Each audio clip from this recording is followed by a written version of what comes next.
Hello everyone, Jubitaz here, and I'm back talking about everyone's favorite criminal organization, the Akatsuki.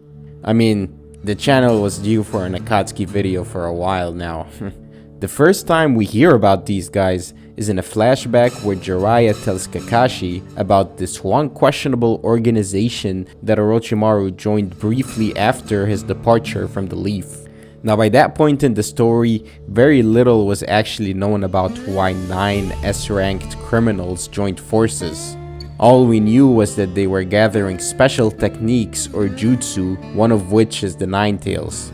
And every other time we see these guys afterwards, their purpose for gathering the tailed beasts seems to constantly change or get retconned. So in today's video, I'll be going over the Akatsuki Retcon. Now make sure you drop a like, subscribe, and other than that, let's get to it.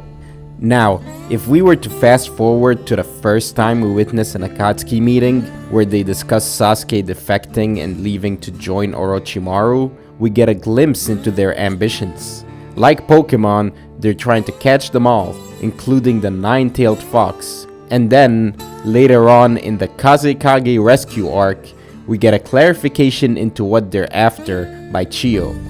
9-tailed beasts, each with a different number of tails. Now this part has always been consistent.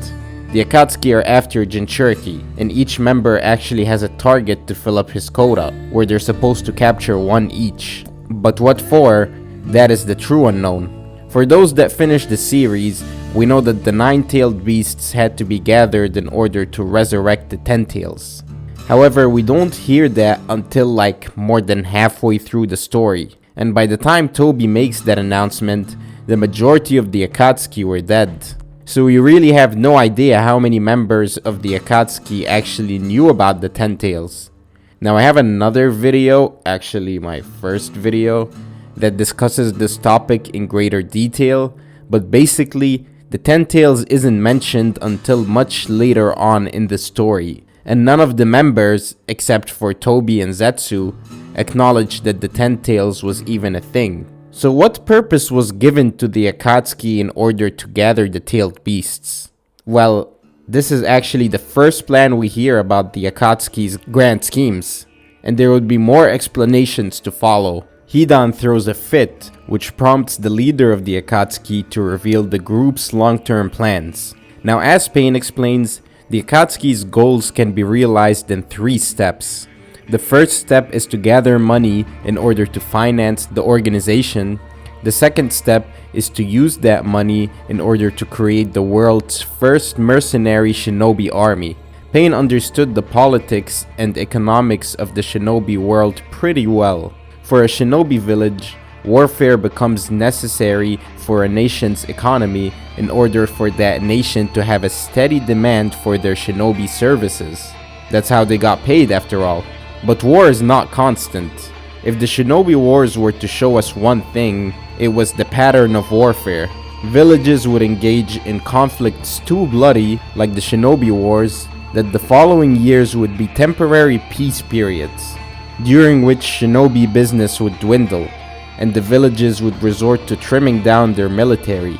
Shinobi end up losing their jobs. The smaller shinobi villages get even less business, so their situation is even worse. This was the story with Hidan, originally from the Hidden Steam village. Once his village stopped offering shinobi services and refocused their efforts on tourism, that left Hidan, someone that knew nothing but conflict, without a home or a purpose. And this is where the Akatsuki would come in. You see, the plans of the Akatsuki were a lot more intricate than you'd think. The Akatsuki will present itself as an organization that will accept money for contracts of war from any nation, and in turn, corner the war markets, till they become a monopoly controlling all war. The tailed beasts would then be used to cause new wars altogether. Then everyone would have to rely on the Akatsuki whenever they waged war. Their plans would succeed to an extent.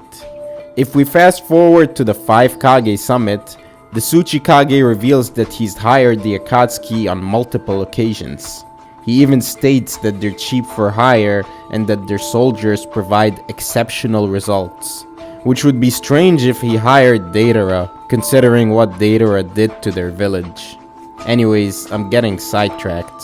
And then the third and last step is world domination.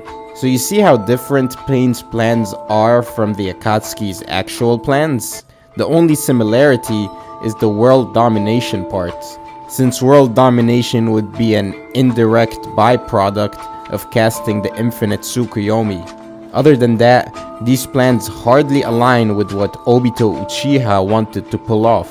So either Pain was lying, or the Akatsuki's plans with the Biju changed.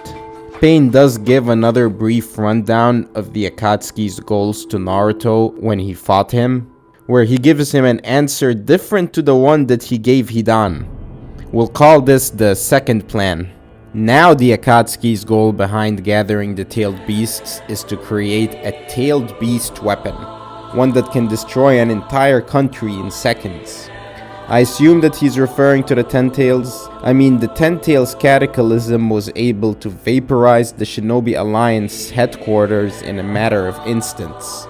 Pain said that he'll use this weapon to subjugate the Shinobi world to so much devastation that mankind would revert to peace as a result of everyone fearing conflict due to experiencing the same pain. Though he did say that this would only be temporary peace.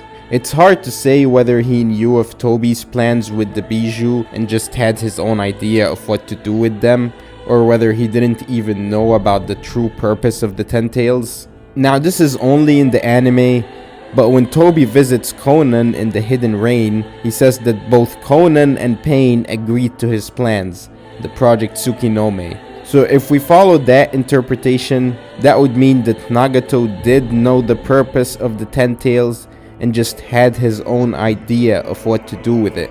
But even his plans here don't align with what he told Hidan earlier in the series. This second plan, like Tobi's plan, only vaguely aligns with the third step of the first plan, that being world domination. Pain didn't mention cornering the war market to Naruto, and it even gets more different when we get Tobi's explanation behind gathering the tailed beasts, which we'll call the third plan. One of the most iconic scenes of the series, when the masked man explains the truth behind the gathering of the tailed beasts and how their aggregate resulted in the Ten Tails, a creature that used to terrorize the world in ancient times, and how the Sage of the Six Paths sealed that beast within himself, becoming the first Jinchuriki. We also learned that anyone that becomes the Jinchuriki of the Ten Tails is able to cast a Genjutsu on the moon. A few details missing here and there, but overall he gave a pretty decent explanation. By this point, it seems like the Akatsuki's goals had little to do with what we had heard in the last two plans, only similar in the grandiose idea of ruling the world, but detail-wise, they're nothing alike. Now you could say that this is due to the fact that two different people are giving each plan. Pain may have been an underling, but he still had his own plans and way of doing things, which makes me question how loyal Pain was to Obito. Now as for Obito, he didn't really care about Pain's plans for the Akatsuki. I mean, he was literally in that meeting playing a fool. Nagato was working for him after all. Obito knew his plans were gonna happen regardless of what Pain said. Now one could say that the fourth plan of the Akatsuki was Zetsu's plan to revive Kaguya by casting the infinite Tsukuyomi. But I honestly don't feel like talking about Black Zetsu today. Still though, you guys see what I mean, right? When you rewatch that episode, knowing what happened already, you're just like, no, Pain, that's not what the Akatsuki's goals are. Like, not even the Akatsuki members were informed of what their goal as an organization was. Only Kisame kinda knew, and that's due to him working directly under Obito. Pain also seems to give Naruto a different answer, and he doesn't seem to be interested in the infinite Tsukuyomi. So I guess the truth is that most of the members didn't know what the purpose behind gathering the tailed beasts was, and that the more highly ranking members just had their own ideas of what to do with the Ten Tails. Now in terms of retcon, I think that the Akatsuki's motives shifting all over the place should be classified as such, but a part of it has to do with more details or plot twists being revealed to the audience. So maybe the retcon aspect lies in who actually was leading the Akatsuki. In conclusion, I guess you can call it whatever you want. If you've made it this far, then make sure you drop a like and have a great day.